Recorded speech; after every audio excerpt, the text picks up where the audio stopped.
and the Pea. Long ago, in a faraway land, there lived a penguin prince who was very lonely. He wished more than anything to find a penguin princess to marry, but she had to be a real princess. He traveled far and wide to find one, and he met many penguins who claimed to be princesses. Some even wore crowns, but there was always something that was not quite right. One was too loud, too giddy, this one too shy, that one is just plain boring. The prince was not impressed by any of them, so he returned home, weary and discouraged. I fear I will never find the penguin princess of my dreams, he lamented. His parents too had hopes of seeing their son marry a true princess, and their hearts ached to see him so unhappy. One night there was a terrible storm. Lightning flashed on the castle walls, and the wind howled through the trees. The rain came down in torrents, flooding the country yard. Suddenly, there was a loud banging at the castle gate. Who could be out on such a night? The old king himself went to see. Outside the gate stood a wet and miserable penguin. Her carriage had broken down, and she is seeking shelter from the storm. She claimed to be a princess, but what a dreadful sight she was!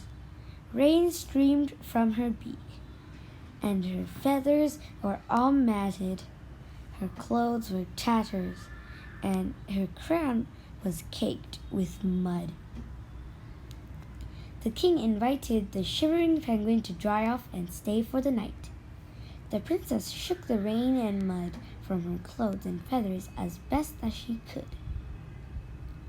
When she removed her grubby rain flippers, enough water gushed out to make a puddle in the entranceway. The old queen pursed her beak disapprovingly at the bedraggled guest. "She does not look like a princess to me," she said to the king. "Just look at those scraggly feathers and rusty crown." But the prince was intrigued by the mysterious stranger and looked forward to learning more about her. As the evening wore on, he saw that despite everyone's first impression, she possessed genuine beauty with a sparkling wit. In all his travels, he had never met anyone as enchanting as she. From the gentle curve of her beak down to the delicately webbed feet, she was the most perfect penguin princess he had ever seen. As for the princess, she had never before met so handsome and charming a prince. The queen could see that her son was captivated, but she was very suspicious of the princess, thinking she was an impostor who had only after her handsome son. The queen hatched a plan to make sure their guest would not stay long. While the princess was warming her feathers in front of the fire, the queen went into one of the guest chambers and had the servants remove all the bedding. She then placed a large firm green cabbage on the bed, and over it a filmy threadbare mattress. "Our so-called princess will be gone in the next crack of dawn after sleeping on this bed." When it came time to retire for the night, the princess was down to her bedchamber. "Oh dear, "This certainly is a lumpy old bed," she thought. She tried her best to get comfortable, but all the night she flipped and flopped and did not sleep a wink. The next day, she said not a word about her terrible night. Like most princesses, she was too polite to complain, although everyone could see that she was exhausted. The queen thought regretfully that the princess was now too tired to travel. The storm was still raging, and the princess was happy to stay at the castle and spend more time with the prince. It was a day of pure daylight and wisdom. Two young penguins talked about everything and anything. They were simply enchanted with each other, and the castle halls rung with joy and laughter. She surely should be a real princess, thought the prince. She is the ideal penguin for me. By the end of the day, the prince was so in love that he asked for her fin in marriage. The princess happily accepted. The prince then went to his parents and asked for their blessings. The king gave his flap for approval right away, for he could see how much in love his son was. But the queen was not ready to welcome the newcomer into the royal family.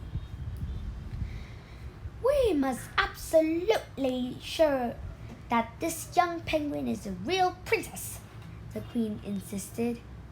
"Only true princesses is so delicate and fragile as to feel a single pea under 20 mattresses. If she passes this test, then you'll have my blessing." Now the queen was not absolutely certain that this was a precise test of being a real princess, but it was the only one she knew. Anyone could feel a cabbage under a mattress, but a pea? She hurried back to the guest chamber, removed the cabbage, and put in its place one tiny green pea. She then ordered the servants to bring 19 more mattresses to be placed on top. Finally, just to be sure, she ordered 20 heavy eider-down quilts to be added to the pile. When the princess entered the bedchamber and saw the towering bed, she was bewildered. "Could this be the same bed I slept on last night? It looks very different."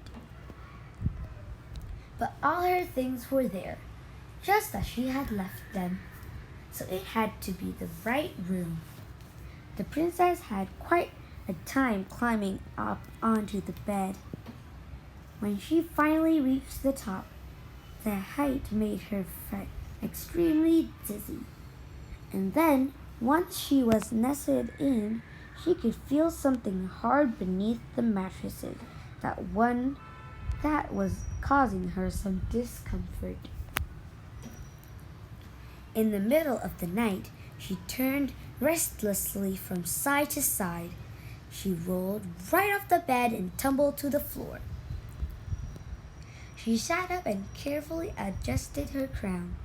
Her whole body ached. Her flippers were bruised, and some of her feathers were broken.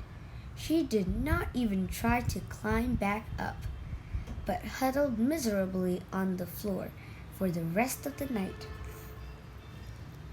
In the morning, when the princess came down to the royal breakfast table, the queen asked, "How did you sleep last night, my dear? I do hope the bed was comfortable." The princess was not sure what to say, for she did not want to complain. "Don't be shy. Please tell us," the queen urged. Everyone leaned closer to hear her reply. "Oh, it was a lovely bed, so many mattresses and quilts," the princess began. "But there was something hard in it that kept me awake all night. And then Oh, I cannot tell you how I have suffered. I am covered in bruises and I am sore all over. I knew she was a real princess, exclaimed the prince. How happy he was.